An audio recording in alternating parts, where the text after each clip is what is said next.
June 12, 1999. Dearest Papa, Mama and Granny, by the time you get this letter, I'll be observing you all from the sky, enjoying the hospitality of the Apsaras. I have no regrets. In fact, even if I become a human again, I'll join the army and fight for my nation. If you can, please come and see where the Indian Army fought for you tomorrow. As far as the unit is concerned, the new chaps should be told about this sacrifice. I hope my photo will be kept in the Ekoi Mandir. Whatever organ can be taken should be done. Contribute some money to the orphanage and keep on giving ₹50 to Ruxana per month and meet Yogi Baba. Best of luck to Bindya. Never forget this sacrifice of men. Papa, you should feel proud. Mama, so should you. Mamaji, forgive me for everything wrong I did. Okay then, it's time for me to join my clan of Dirty Dozen. My assault party has 12 chaps. Best of luck to you all. Live life king size. Yours, Robin. Robin is the story of 22-year-old Indian Army officer, Captain Vijay Thapar, who laid down his life fighting the enemy on the icy heights of Naul and Three Dimples in Dras during the Kargil War. In a letter written before his martyrdom, he mentioned a little girl named Ruxana whose father had been killed by terrorists. Vijay would often buy her candies, and through his kindness she gradually began speaking again. Years later, his father visited Ruxana to fulfill his son's final wish. This letter captures the essence of today's theme, the life of a soldier and their contribution to nation building. The armed forces do not just safeguard our borders, they embody values that hold a nation together. Courage in difficult moments, compassion in uncertain times, and a sense of duty that puts service before self. Stories like Captain Vijay Thapar's remind us that these qualities are not limited to the battlefield. They can find a place in everyday life, in how we treat others, how we approach our responsibilities, and how we show up for our fellow human beings. Perhaps that is the enduring legacy of our armed forces. Not only the security they provide, but also the example they set.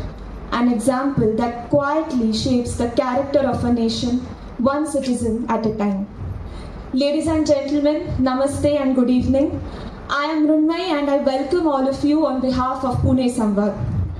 We are gathered today for what promises to be an engaging and inspiring conversation between General Manoj Pandey and Mr. Amit Paransby. Let's welcome them with a huge round of applause. Pune Samvad is a platform dedicated to meaningful dialogue, inspired by Pune's long-standing tradition of intellectual exchange and thoughtful debate. Over the years, we have had the privilege of hosting distinguished speakers such as Advocate J. Sai Deepak, Dr. Vikram Sampath, Dr. Meenakshi Jain, Shri Sanjeev Sanyal, Mr. Vivek Agnihotri, the late Dr. Vivek Debroy, among others. At its heart, Pune Samvad seeks to create a space where ideas can be explored, perspectives can be shared, and conversations can contribute to a deeper sense of nation building and civilizational understanding. It's my honor and privilege to introduce our guest for today, General Manoj Pandey. General Manoj Pandey served as the 29th Chief of the Army Staff of the Indian Army from 30th April 2022 to 30th June 2024. During his eventful and illustrious military career spanning over 42 years, he held a number of key appointments both in India and abroad. For his distinguished and dedicated services, he was awarded the Param Vishisht Seva Medal, Ati Vishisht Seva Medal, Vishisht Seva Medal by the President of India. He is the first officer from the Corps of Engineers to be the Chief of Army Staff as well. I think that also deserves a huge round of applause. He is a graduate of the Staff College, Camberley, United Kingdom, the Higher Command Courses, MAU MP, and the National Defence College, New Delhi. General Pandey holds a master's degree in Defence Studies and an MPhil in Defence and Management Studies. In addition, he has attended a number of important courses of instructions and seminars in India and abroad. He has vast experience of operating in different types of terrain and operational environment. Besides being the General Officer Commanding-in-Chief of the Army's Eastern Command, he holds the unique distinction of heading the only Tri-Services Andaman and Nicobar Command of the Indian Defence Forces. The General has demonstrated great respect for diversity by virtue of his experience in United Nations peacekeeping missions. During his tenure as the Chief of the Indian Army, he articulated a vision that aimed at enhancing the responsiveness and operational readiness of the force and ensured its realization through a comprehensive strategy and associated plans. He laid out a time-bound transformation roadmap for the Indian Army for it to transition into a modern, agile, adaptive and technology-enabled future-ready force. Under his visionary leadership, the Indian Army witnessed a number of initiatives taken to fruition for enhancing its efficiency in operational, logistical, administrative and functional domains. He focused on improving synergy with sister services, gave impetus to sustained outreach to government departments and agencies to improve outcomes, modernization and technology infusion. He also has been instrumental in realizing the vision of achieving Atmanirbharta as far as our defense sector is concerned. He also ensured a value-based organizational culture that emphasized integrity, loyalty, duty, respect, selfless service, courage and honor. At present, he is actively involved in lecturing on geopolitics, security and defense matters, as well as guiding and motivating youth towards nation building. I'm sure some of you have also seen and watched his YouTube videos where he's often seen guiding the young people of this country. Let's welcome General Manoj Pandey once again. It's an honor to have you with us today. Next is Mr. Amit Paranspe, whom all us Punekars are familiar with. We follow his tweets, we engage with him quite a lot on social media. Amit Paranspe is a technology entrepreneur based in Pune with over 3 decades of work experience in software, manufacturing, consulting and other industries. He's an alumnus of States for over a decade in the software and consulting industry before returning back to India. He is active in the tech and startup community in Pune and is involved in startup mentoring, advising and angel investing. He is a member of the Regulating Council of the Bhandarkar Oriental Research Institute. He is a member of the Board of Governors of the COEP Technological University. Mr. Paranspe has until recently served as a chairman of the Software and IT Committee of the MCCIA and now serves as a member of their executive committee. Let's welcome him with a huge round of applause.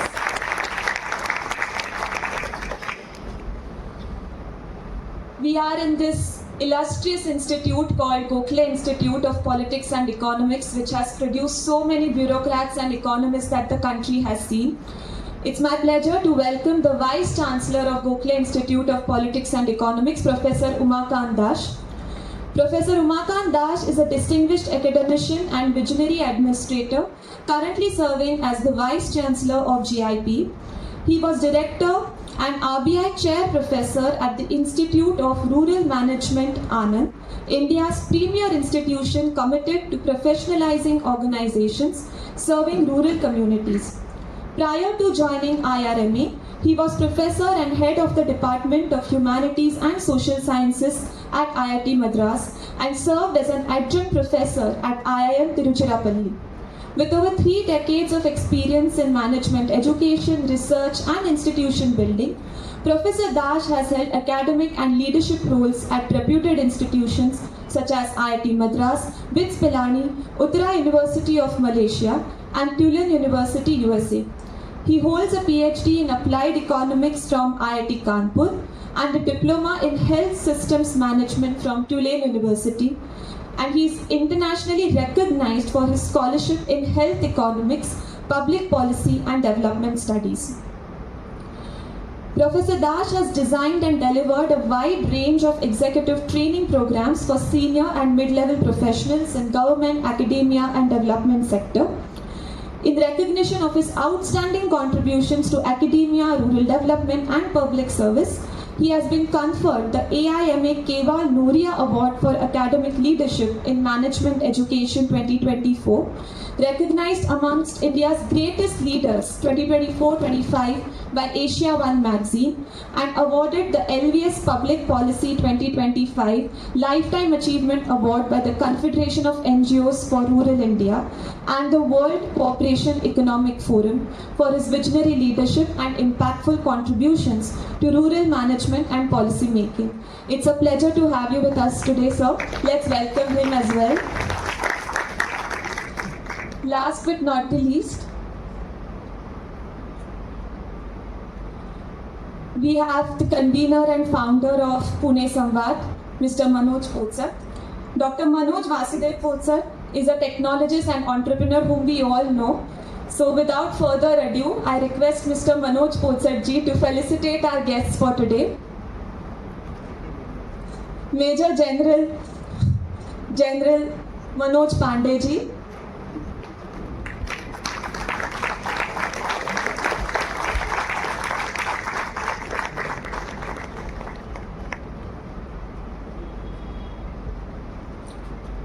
Professor Umakant Dash, Vice Chancellor, Gokhale Institute of Politics and Economics.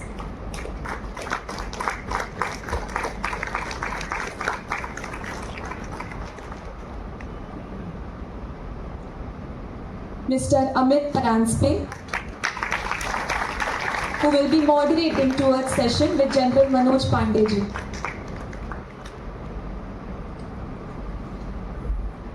Thank you so much for your patience.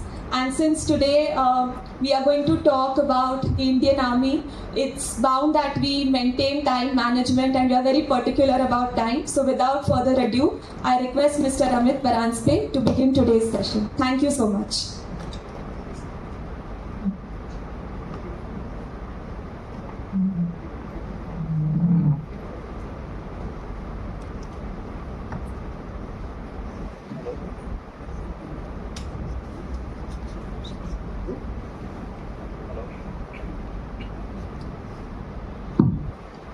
Hello.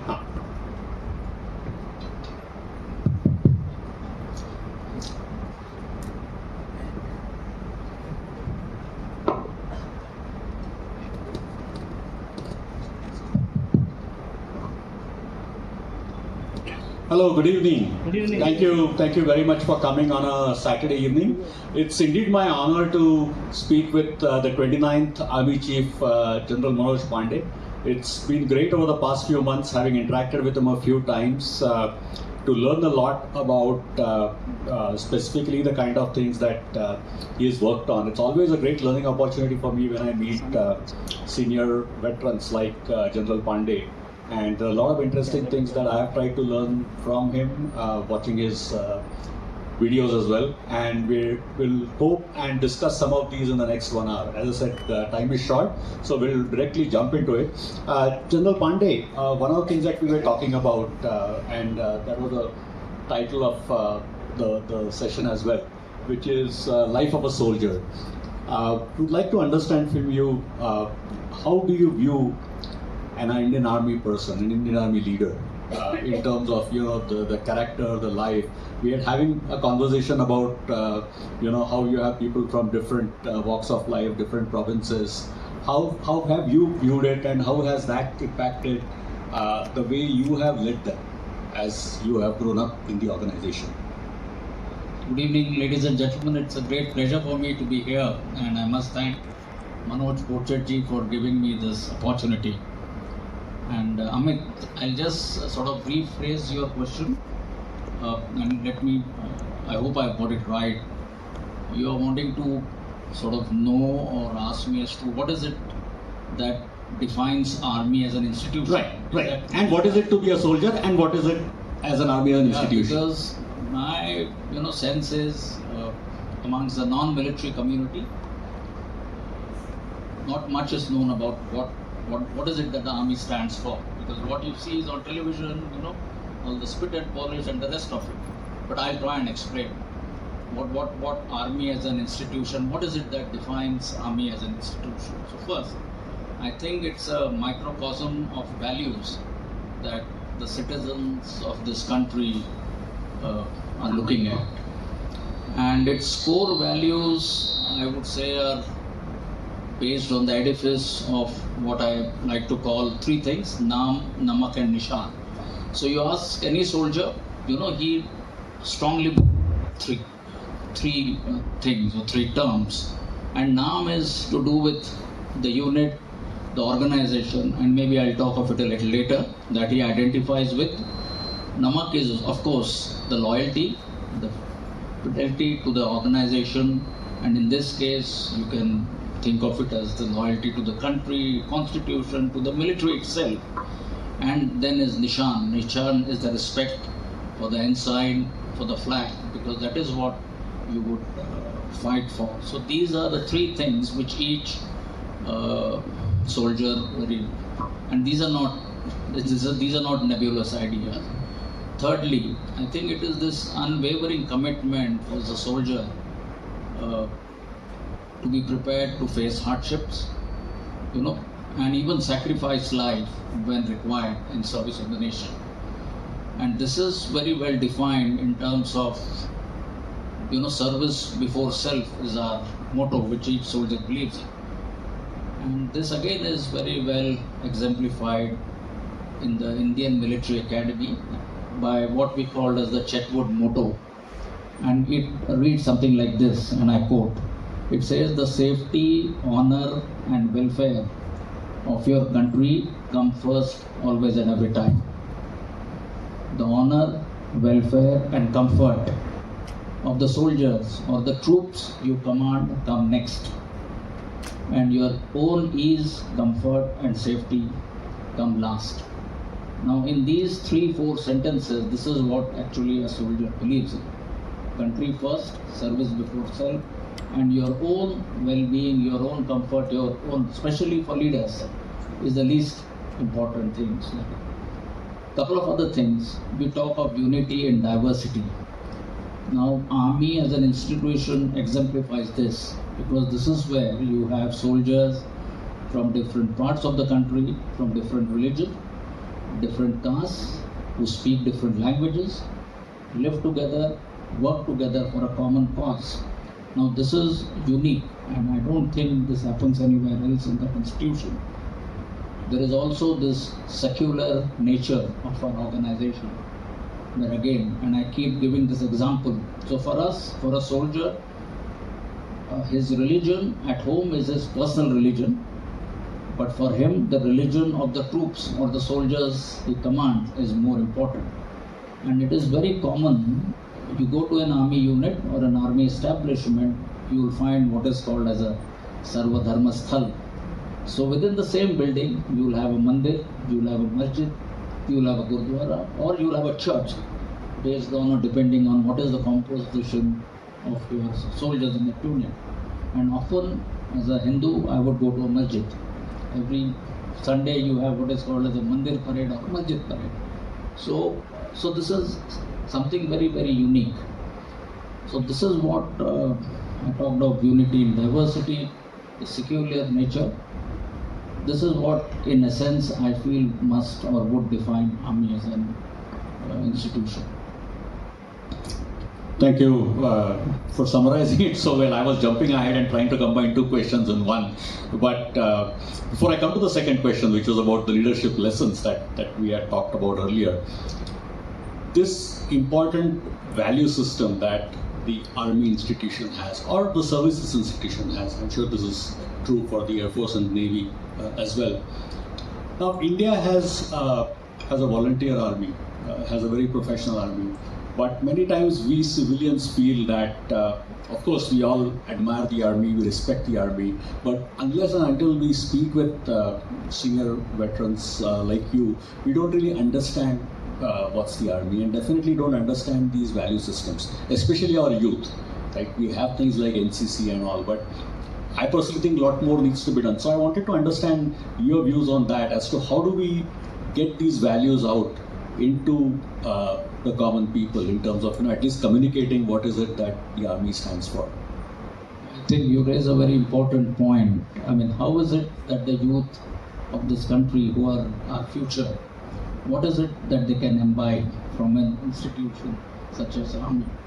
And you talked of values, and let me say, unless you want me to elaborate later, the values that a soldier lives by, beside what Naam Namak Nishan I mentioned, are 7 values, that is loyalty, duty, respect, selfless service, honesty, integrity, and personal courage. Now these again 7 values are something which each it is ingrained. Again, it's not a nebulous sort of concept or idea. So these are the values that a soldier lives by. Now, how is it that you can imbibe these in the youth of today?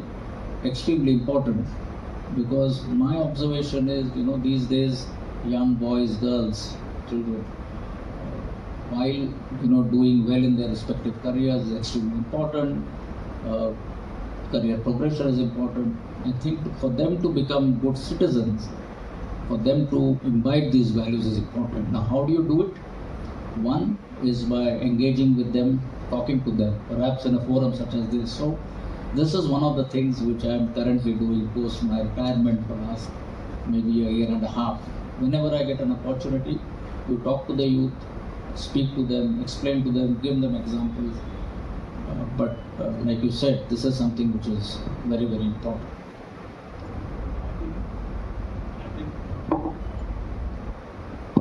I think this is something that definitely needs to, it's great to hear that you're taking this to the youth, and I think this needs to be done at a more broader level, at an institution level as well. But I think let's not delve into that. The core second question that I was going to get into is the leadership lessons that you were discussing from the Indian Army, from your tenure of over 4 decades. And related to that, I'm also going to add the next question, which is you had the unique experience of being the first chief from the engineering corps or Corps of Engineers.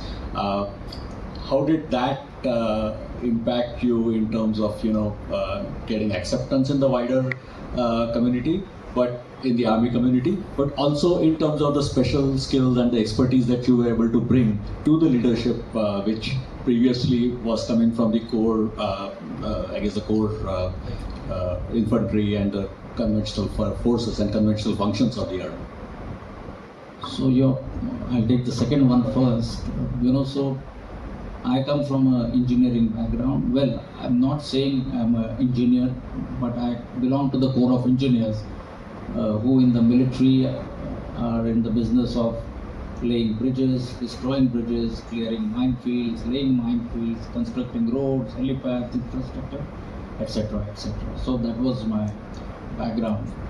And I think in the introduction it was mentioned that from the Corps of Engineers I was the first one to have perhaps reached here. Now I think it only goes to show that here is an organization which provides a level playing field to all different branches, to people from different backgrounds. Perhaps it, if I may, without being pompous, recognizes merit. So it's not a parochial organization. So it's a very level playing field.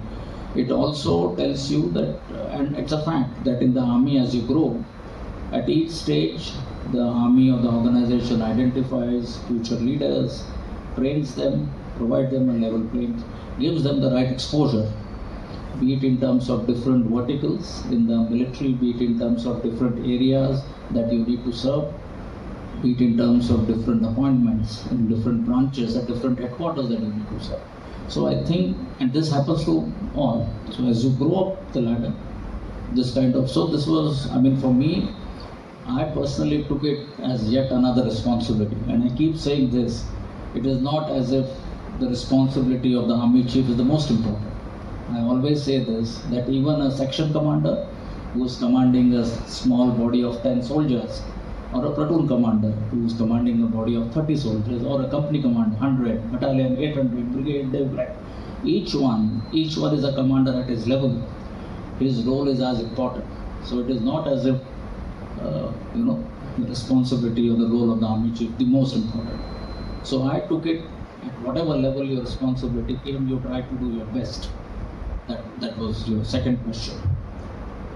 So you also asked as to what are the leadership lessons, and I'm sure the audience would agree. When you look at leadership, I feel there are 4 levels of leadership, be it in the military, be it in the corporate or any field. So first is your individual leadership, which is the basic foundation. What virtues, what qualities, what attributes you must have as a leader individually, and that it includes loyalty, honesty, integrity, courage, selflessness, etc., etc. So that is the basic thing. Now this is a sine qua non. Whatever level you talk, you need to have these attributes. Second is what we call as unit leadership, or in corporate parlance, maybe team leadership. This is where you are in direct contact with your team. This is where your leadership style, you can influence the outcomes. So this is where your teamwork, this is where camaraderie, all these aspects come into play, where you are in direct contact. The next rung, I would say, is we call it as the operational level leadership. In the corporate world, possibly you will call it a organizational leadership, where you are less face to face with your members of your team. You are also interacting with them less. This is where things become a little more complex, More process driven, right? And this is where you need to then look at more collaborative approach. You need to delegate, you need to empower your leaders, your team, and likewise. So this is third. And last, I would say, is the strategic level leadership, perhaps at the level of the army chief, or in the corporate world, the CEO or the chairman. Now this is where you are now looking at, you are setting the direction for your organization. You are shaping your institution. That is where that comes in. At that level, you are also leveraging your network outside your organization, outside your sphere of influence to achieve outcomes. That is where you need to have an outward orientation. You need to perhaps have broad shoulders. You need to be able to communicate better. You need to give direction to your organization. You also need to then develop organization culture.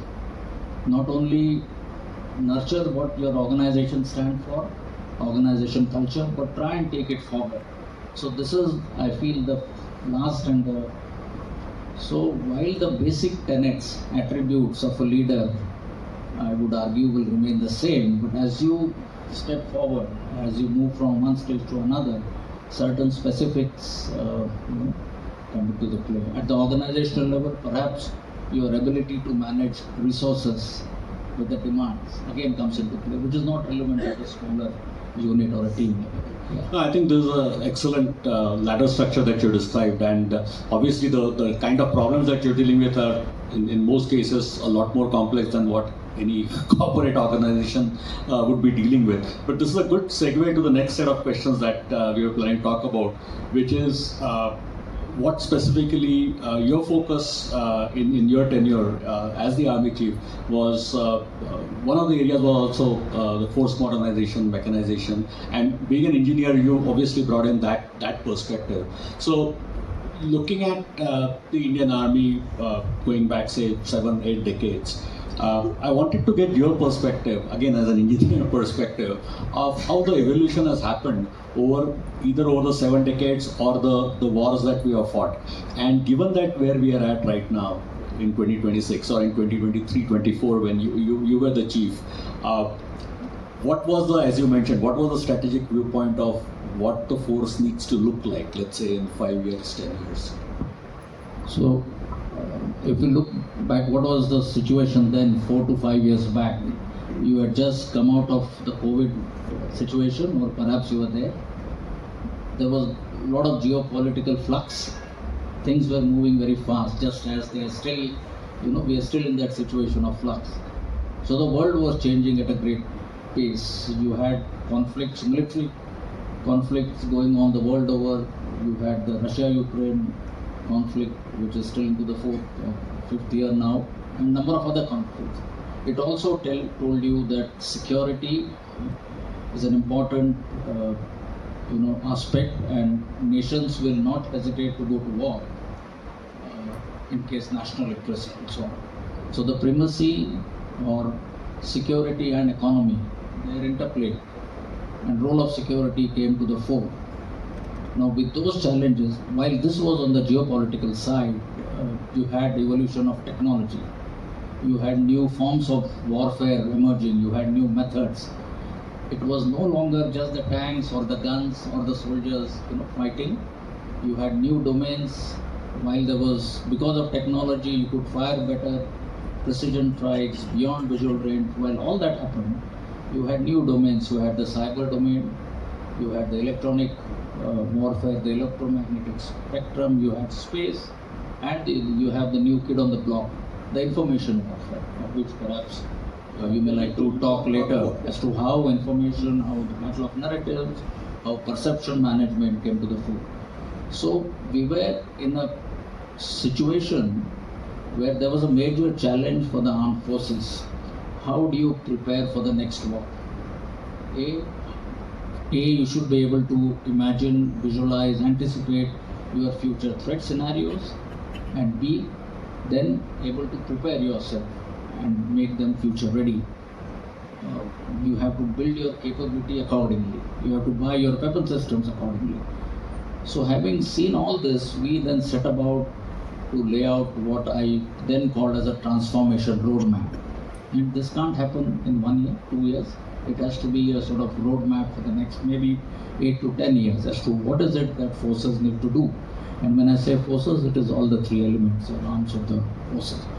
And some of it was force modernization, force restructuring, imbibing technologies, especially niche technologies, disruptive technologies like AI, machine learning, etc.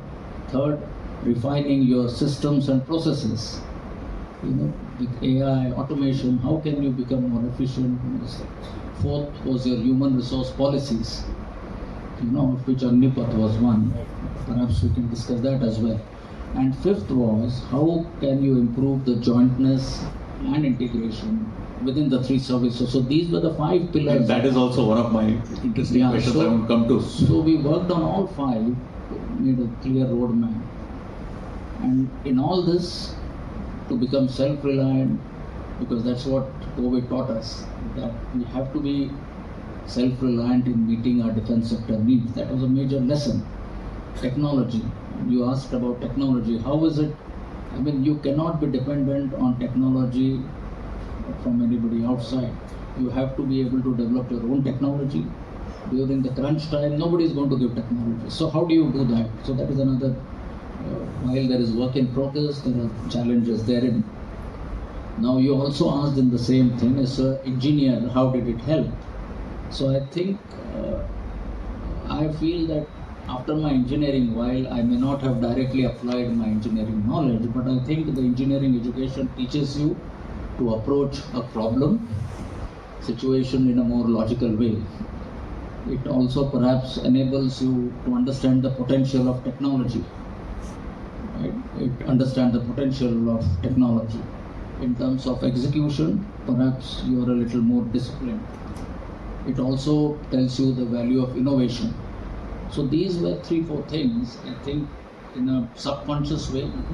Being an engineer, I think, has helped me. I think you have given me a nice overview of my next 3 or 4 questions. We want to talk about Agniveers, we want to talk about theaterization, and we want to talk about, you said new kid on the block, the info war, but I want to talk about another new kid on the block for the last 5-10 years, which everyone here, and especially all the people who are not in the services, constantly think about, and that's the drone. The drone. And I asked a few friends when I said I'm going to talk to General Pandey. Obviously, some of the questions I got were around drones, because everyone has some have very realistic, some have very crazy ideas, and we want validation from you as to which ones are realistic, which ones are crazy. opinions vary all the way from, drones are going to replace everything and we won't even have a battlefield tank in the future, to, drones are just an incremental addition to a tank. And what we have seen in the Russia-Ukraine conflict for the last 5 years has been quite revealing in terms of the speed with which they have made drones. Of course, that will bring into our next set of questions about Atmanirbhar, but specifically about the operationalization and the way the drones are being used and the defense against them, which is the logical next question. We definitely want to understand your perspective as civilians to really frame this in mind. What is the reality? Are we jumping too far ahead? Are we being too unrealistic of Star Wars kind of things, or the future is almost sure?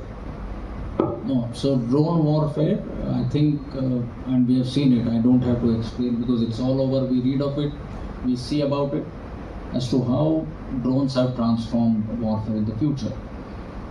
And another characteristic is the drones it's no longer, it's only with developed countries, or it's available to non-state actors, perhaps anybody and everybody. Right? So that's another challenge, another dimension to what drones can do. You would have recently read as to what else can drones do. So my thing is, you just need to let your imagination run wild, see as to what else can drones do for you. I recently read, and you all would know that one of the limitations of drones is as to how long it can remain airborne in terms of what is the battery life, etc., etc. I read somewhere that you have drones which will, like small flies, they'll clip onto a high tension wire, get charged within no time, and then they are good to go for next 24 hours. Recently, you also would have heard one of the challenges or a counter drone measure is your ability to jam the communication signal or spoof it to confuse the driver. But then you have now OFC based drones which can, so you have a very thin wire like a kite, a fiber optic wire which will go to 25 kilometers.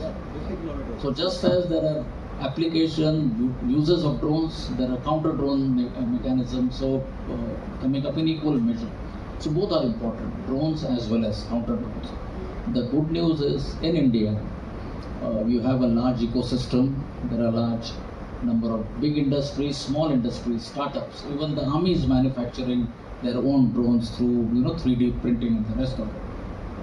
Having said all this, I must put a caution.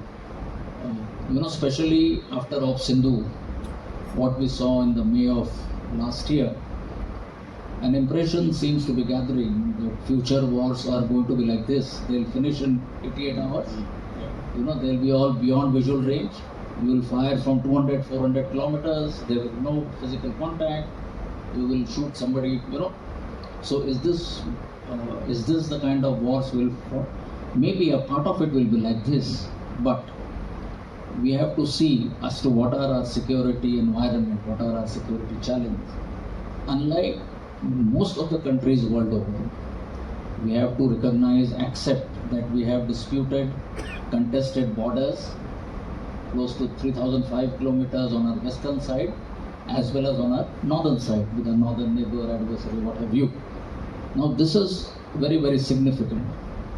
I also keep saying this, in our case, because of this fact, the victory markers, in the military we say, how do you define victory? We call it victory marker. If you've done this, you are a victor or a winner or you're a loser. So I feel the land will continue to be a very decisive domain. It is my conviction that even if you lose, let's say 1 square kilometer, 2 square kilometer of land, it's not going to be good. The country is not going to accept it. So the land domain will always remain important. So while the wars will begin with all these drones and beyond visual range, at the end of it, at the like we like to call conflict termination stage, the ground forces, the tanks, the artillery guns, the infantry soldier, the one who fights with a gun in his hand, all that will continue to be relevant. Well, you have to look at these weapon platforms differently. So if there is a tank which is currently firing at 2 kilometers, one way to upgrade its capability is to say the same gun instead of 2 must fire 4 kilometers. That is one approach. The second approach, which I feel is the right approach and which is currently happening, you have to look at that tank as a weapon platform de novo.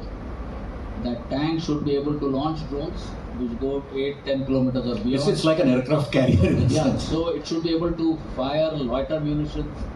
So it is not as if the tank is history. I think the tank will continue to have relevance, but we will have to look at it differently. So this also impacts your capability development. So how much money you spend on all the high-tech stuff, how much you spend on your legacy platforms. Now, replacing the legacy platforms in entirety is neither possible nor desirable. So you'll have to have a good mix of the new stuff, the legacy stuff.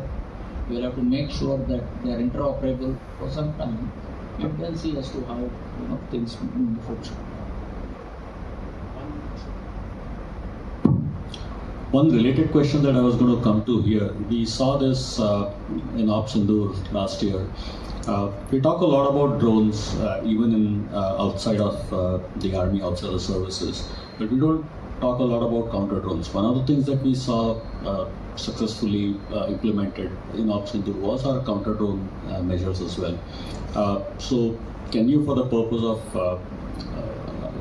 folks here, talk a little bit about what kind of innovations and what kind of future would we see in that particular area? And I want to tie my next question to that as well, which is going to come to Atmanirbhar Bharat, which is specifically what are the kind of things that we are doing and we should be doing in terms of becoming self-sufficient in some of these key areas. So, to put it in a very simplistic manner, perhaps a very basic issue, when you look at a drone, there has to be something to counter the drone. There are 2-3 ways. One is a kinetic, what we call, where you actually shoot down a drone using firing some guns. Second is you interrupt or destroy its communication link from where it is getting command to do what. Third, whatever information it is picking up, it is going to relay. Again, it is through your radio frequency RF, so it is jamming. So either it is a soft kill, which is you either jam a drone or you spoof a drone. You confuse it so that it just goes and crashes. So that is one way. Or you do a kinetic kill. Now the challenge here is, while there are radars which should be able to pick up a drone at, let's say, 5 kilometers. When the drone comes closer, you need something else which should be able to engage. So there is a method, there is a system to identify, pick up a drone, and there is a second system to neutralize it, either by hard kill or soft kill. The challenge is to integrate the two on a single platform.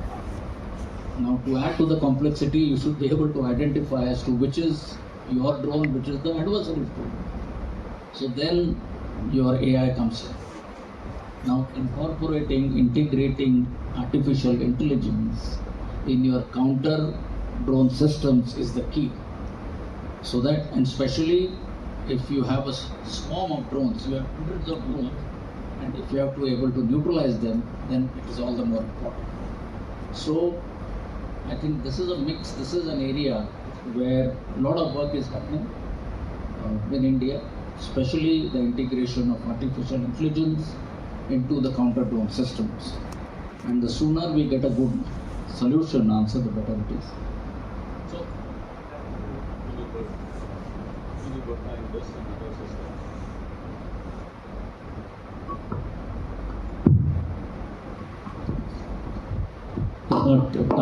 tying this back to our discussion on Atmanirbhar, we have talked about this quite a bit over the past few years, and we are seeing some successes in the private sector. Of course, we have DRDO and the defense companies as well, and a lot of work seems to be happening in that area. So I would like to understand your perspective on that in terms of where we are at that and what should we be doing further in this area. Also getting, how do we involve our private industry and our academic and research institutions more into this than what we already have? I think again this is an extremely important, topical and relevant question that you ask. So the need to be self-reliant is a done thing, it's a given, established, so there's no debate on this. There is an ecosystem, you need an ecosystem or a defense production ecosystem, if you like, comprising the users, which is the services, the policymakers, the government, the industry, the startup ecosystem, the MSMEs, the R&D people, including the academia. So their entire effort has to then come together and be synergized. The government has created a lot of enabling policies, right? I see in the industry there's a lot of excitement. There are some challenges which I will highlight a little later. My observation is somehow the academia or the R&D ecosystem is still not fully on board. So while you have IIT Bombay, you have IIT Madras, a lot of work happening there, but you need, or the research solutions that you find at the IITs need to address the felt need of a soldier on ground. It cannot be a perceived need. So they need to first understand what exactly does a soldier, sailor, airman require and give him exactly that. Often my observation has been the IITs, or for that matter, and I don't mean IITs, I'm just saying institutions, would say that look, we have developed technology. But to them I say, look, a soldier doesn't want technology, he wants a product, a solution, and an integrated solution. So I might have developed a technology in my field, but a weapon system is a sum total integration of number of technologies. So that is one challenge. So that is again in this direction that a lot of it is happening. I mentioned about the technology, how we need to have our own technology and not be dependent on outside world. And that is the key. But there is a problem there. While it is a good thing to say that we must have our own technology, you need to fund the private sector R&D, which I don't see currently happening. And from a purely private sector point of view, you would put in that money into R&D only if that company or you are assured of more orders. So how do you try and overcome that? You would have heard of the indigenously designed, developed, manufactured systems, which is the current priority of the government.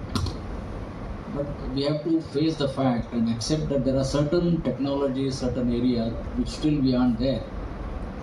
So while on one side you would want technologies which are only indigenously developed, but maybe if you're not finding an answer for next 6 to 8 years, you will have to accept that you bring in technology from outside, manufacture your kit stuff here, and then move forward. Purely from a user point of view, the Army, Navy, Air Force would want whatever is the best. So, and that's fair because you want it immediately, ASAP. So that is so how do you bring in the technology is one issue. Second is the innovation I had mentioned in passing. So we have a very vibrant startup ecosystem, we have young, bright talent in the IITs, you have commercially available technologies which are invariably dual use these days.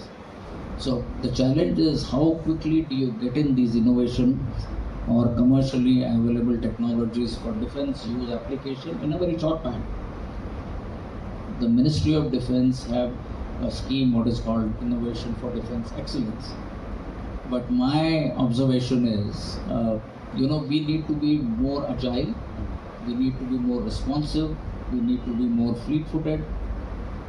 So if there is a project in IDEX, you cannot wait for 4 years because by the time it comes to fruition, you have new technology coming. So you have to have a method, you have to strengthen it in a manner that whatever technology you find in the commercial world, within a period of 12 to 14 months, you should be able to bring it on the, for good use. So this is one of the challenges. Otherwise, I find a lot of energy, a lot of positivity towards Atmanirbharta, but currently I think we are doing things incrementally. My thing is perhaps you need to bring in some major policy changes. If not, pole vault, you must leapfrog and not do things incrementally because that will not, especially if time is critical.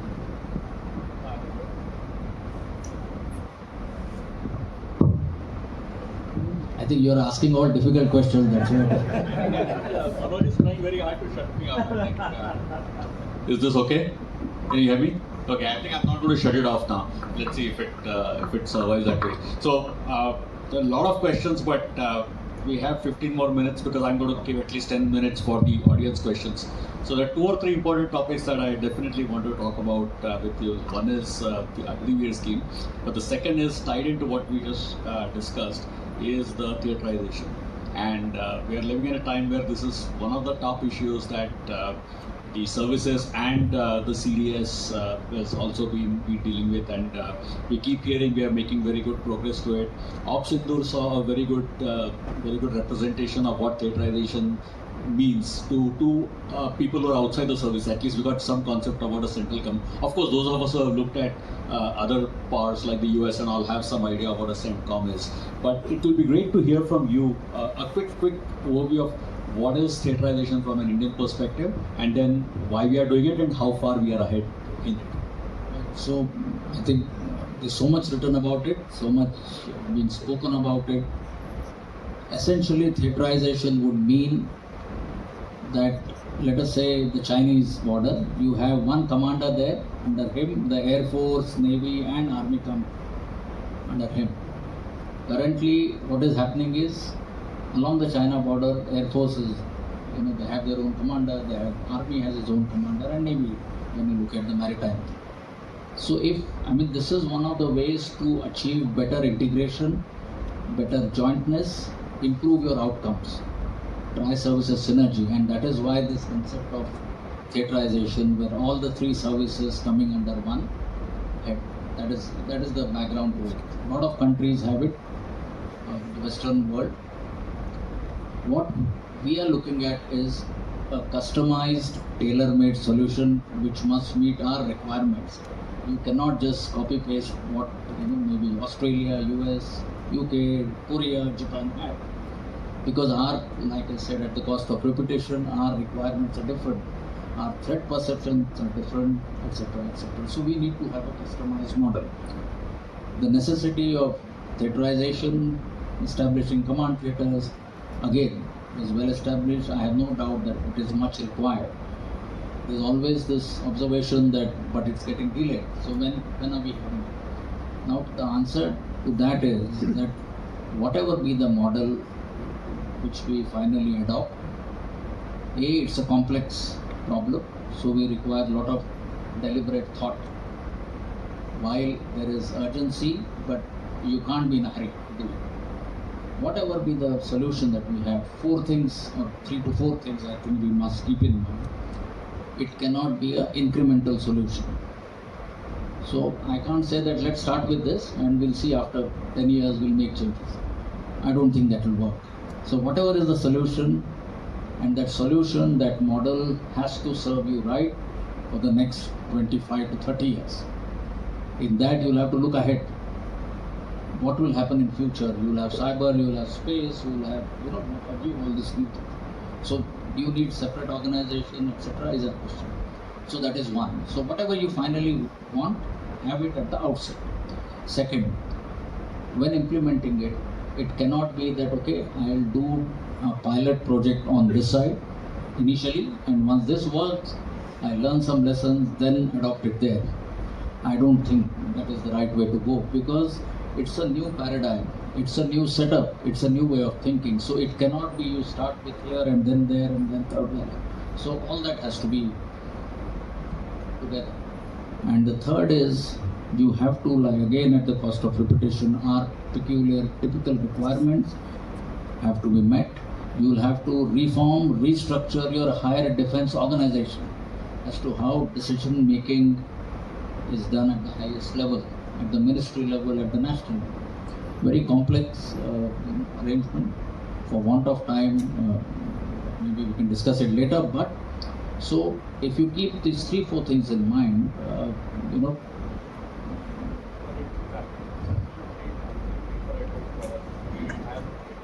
absolutely. So in my mind, there is no doubt. There was another question. Yeah. Mike, because I think whatever I touch doesn't seem to work. No, I think the second question, well, different question, but we definitely wanted to cover is your view of the Agniveer scheme and where we are at with that in terms of its rollout, what has worked well, what hasn't worked well. More importantly, why do we need it? Some people who question its need. It's obviously we'll leave the politics out of it, but from an army perspective, from someone who has actually led one of the largest armies in the world, how do you see as a user, in some sense, the value of this scheme and how it's been rolled out? So this was one of the most, I would say, transformations or reforms, whatever you call it, post-independence, as far as our defense forces are concerned. There's no doubt about it. The next would be theaterization, but this is less glamorous, but very, very important, very, very critical, which affects soldiers, army, navy, air force on a day-to-day basis. So my thing, we adopted the Agnipath scheme. It has a lot of advantages. One of them is you will get a more youthful, army. The average age of soldiers in the army will be reduced a great deal vis-a-vis what it is currently there. It is also aimed at getting more technology-enabled youth into the army, keeping in mind the future requirement. So you can then recruit boys, girls who are ITI qualified, who have done diploma, etc., and likewise. So these were a couple of things, the major ones, as to what are the benefits of the Agnipath scheme. Leave aside how good it is for the society once these youth after 4 years come out, etc., etc. So we'll leave that. But one of the things which I feel must do currently, the retention percentage is 25%. So out of every 4 soldier who comes in, 3 will go out at the end of 3 years. Only 1 will remain. Right? Now, if you do the math, that tells you that in a unit or in a battalion, which is comprising, let's say, 800 soldiers, if you follow this, you will have 50% of the soldiers who are below 4 years.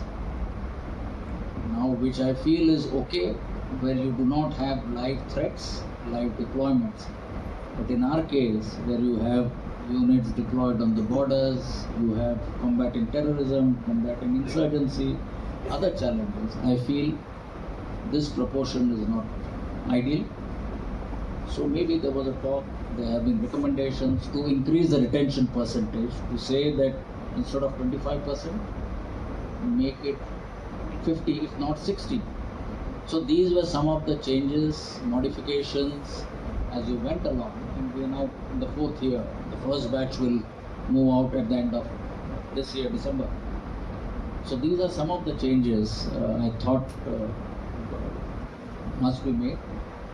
The services, I am aware, have made this recommendation, so we'll see. From a service point of view, so it's not a given. It is not something which all these benefits will accrue. There are major changes to your training regime. When your recruits get training, their duration gets reduced. You'll have to bring in more of simulators, etc., etc. So there are a lot of things which the services need to do within themselves. At the human resource management level, how do soldiers in a unit look at these soldiers who are going to be there for 4 years? So the doubt, will they be equally motivated? Some people say yes, because they have no responsibility, unlike others. So there are pros and cons.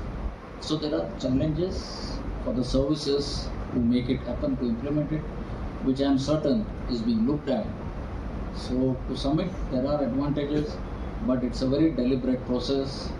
You cannot, like they say in cricket, take the eye off the ball. You'll have to be constantly at it for it to make it a success. That is my sort of limited comment. Thank you so much, General Pandey. I think we can go on and on, but I'm going to leave 10 minutes for Q&A. Keep your questions ready, keep them short. I'm going to take 3 questions in just a minute after I'm done with my last question. And the shorter the question is, the more questions we can get. So when we were discussing about this session with Manoj, General Pandey obviously gave suggestions of a lot of topics that he wanted to cover. I had some questions in mind, but he gave me a leeway for one slightly off-track question. So I thought I'll keep it to the end. It's not really something very truly off track or controversial, but let me ask you, your predecessors, obviously we don't have to name them, but your predecessors over the past years have been in the news, have been active in media, writing books, giving interviews. You, on the other hand, have been a very low-profile person. Is that your nature? Do we see that changing? Do we see a memoir coming from you in the near future, or what else do we see in the next year or two? So my answer is, it's not as if I am not communicating. I am communicating in my own way, and I mentioned to you what I am doing. Well, social media, yeah. I mean, we all know he's very active, but somehow maybe I'll have to learn the tricks and then join the social media bandwagon. But what I'm saying is, I'm making my effort to communicate in whatever manner. And if you are saying it has not been effective, I'll try and make it more effective. So no, that's in the lighter way. But I'm doing that. Yeah, so he's more keen on the book part, right? So it's not on my mind. Writing doesn't come very naturally to me, but I do realize that it's important if I can sort of pen down my experiences. But if you have somebody in mind who can help me, please suggest, and amongst the gap, I'll be more than happy. But yeah, so let's see how it pans out. Maybe one day I'll write something. Thank you. Thank you so much, General. Before we get to the audience questions, a big round of applause for the General. And I really like the part where you said you like talking to students. I think we would love to see you more often at IITs, at Pune College, like College of Engineering Pune. I have a personal vested interest there, so one of the first things I'm going to do now is talk to the Vice Chancellor and start arranging some session there. But as promised, 3 quick questions. Please raise your hands. I don't know if you have a mic, in which case you can just shout. I'll take one from each side. So yeah, let's start with that first. Keep it short, please. Mike, you.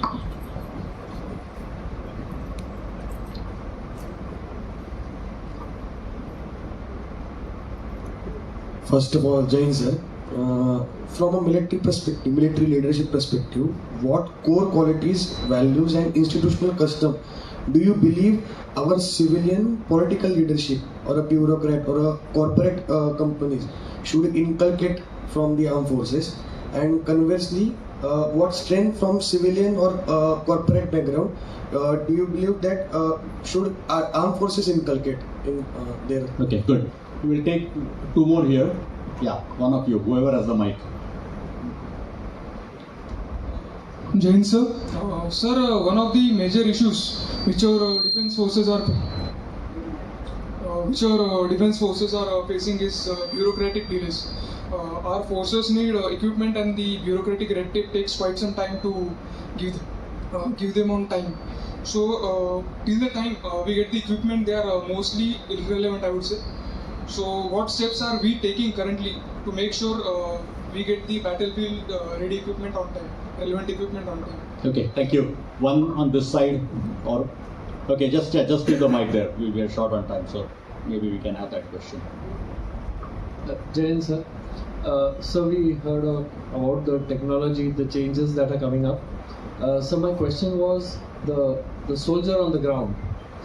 How does he adopt, and how does the leadership in the armed forces ensure that this changing scenario, AI models are changing practically every 2 weeks. So how do they adapt to it, and what is being done?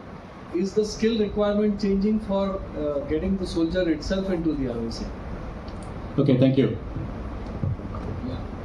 No, I'll take. So the last one, I think a very important observation. So it is not as if you just get technology in, you buy all the gizmos and that's the end of it. No, by no means.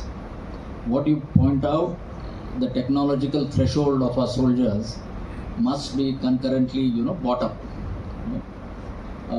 which is actually happening. So all these drones that we spoke of, it is now part of their basic recruit training. When a soldier or a recruit or a youth joins the military, he is made aware of all this. So to raise the technology threshold, the Agnipath, I said, to get for more technically sort of oriented jobs, you get boys and girls who are ITI diploma qualified. So that is one way of doing it. equally important, it is not just technology and training the youth. What about your concepts, your philosophies of operating that equipment will have to change. You will have to get more structures in place. Your organizations will have to change. So while it is easy to say that you just need to get in technology, adopt technology, but concurrently all these things will have to be addressed. So that's a very important thing, and I think the Army, Air Force, Navy is doing it adequately, right? In terms of how do you raise the technology threshold. The second question was on? Yeah, delays in procurement. I think, to be fair, your observation is correct.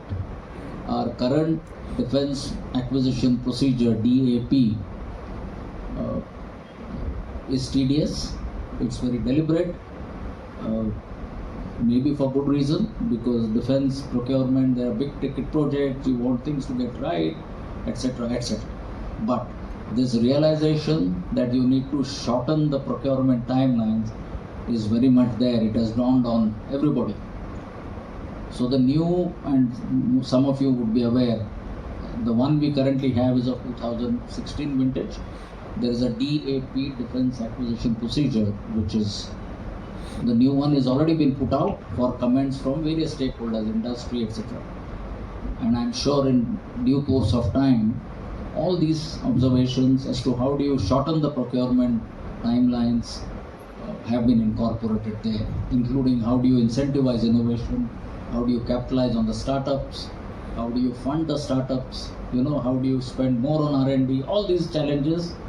And this has been a process which has been on for at least a couple of years.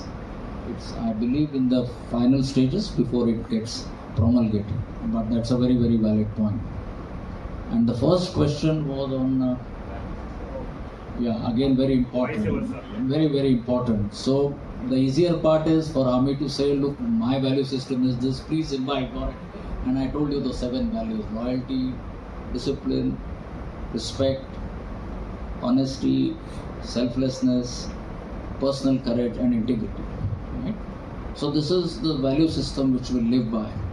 Besides, and I'll take a little while. Somebody asked me as to what is it that 4 qualities which a military leader must have or has, and which a youth must try and imbibe. I say there are 4 things. One is character, and character encompasses a whole. I'll not, elaborate on it. Second is competence, which knowing your job, well, the quest to learn more and to be the best at what you're doing. Third is the conduct.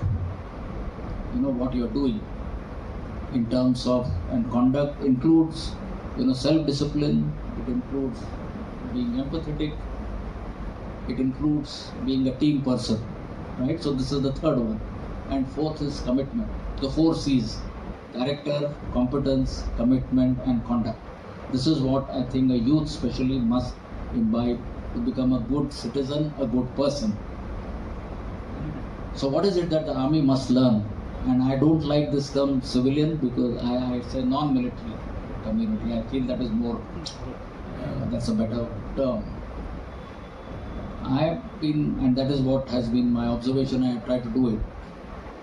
Army thus far has been thinking, thinking in the sense 5, 6, 7, 8 years back, you cannot remain insulated, you cannot remain isolated, and you cannot believe that, Army, or you are the only ones who are working for the good of the country. It is my honest belief that each one of us sitting here, irrespective of the profession, whatever you, doctor, engineer, a business person, whatever, each one does good things for the good of the country. Army so far, and things have changed now, has been shy in reaching out for some reason, maybe a legacy thing. That has to change. And I believe that the more you reach out to the state administration, community, to industry, to social, whatever society, your outcomes will only improve. Right?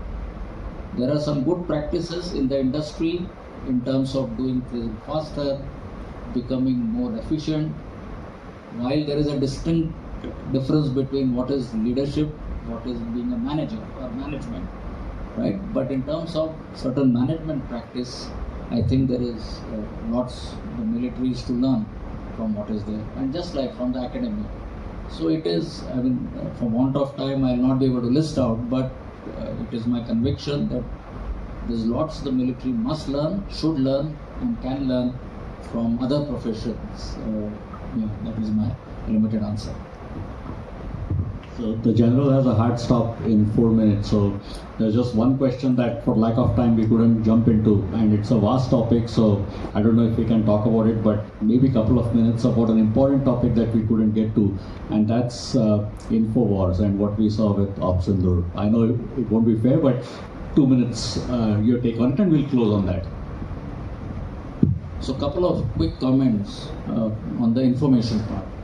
In the past, information warfare was on the fringes in terms of when we made war plans. No longer. It is a very essential part of your war planning. Because of social media, because of the speed, because of the outreach. Earlier, the purpose of information war was to influence your own sort of people, the adversary people. But no longer. With the international reach, there's an international dimension to it. Right? The impact of social media, the impact of AI, deep fakes, fake news. Now, these are the major challenges to security. We'll have to find answers to. Of course, like cyber, so it is a good idea to pick up specialists, even in the info domain. You don't need to be a military man to understand how do you manage perceptions, how do you influence opinions, how do you build narratives. It is not a generalist kind of a topic anymore. You need specialists for it, and you require specialists who are experts. You need structures, you need policies, you need strategies to be able to effectively deal with information warfare. Because these days you don't know, who's winning, who's losing. So impacting perceptions, building narrative is all very, very integral part of this game. And we've got to get it right. It's a very, I would say, complicated, complex, and a specialist subject. And I think, and including we have to learn lessons from what happened during Sindhu and what is happening elsewhere and move forward. Yeah. I know this is a very long topic, but it would be great to discuss this sometime with you at a future point. So once again, thank you so very much, General Pandey. It's been an honor for me to have this conversation with you. Thank you, Manoj, for setting this up and the opportunity. Once again, a big round of applause for the General. And we are 1 minute ahead of time. So, thank you, Manoj. Thank you so much, Amit ji and General Manoj Pandey ji. I think so we can have another session of Pune Samvad on the info war if Major General Pandey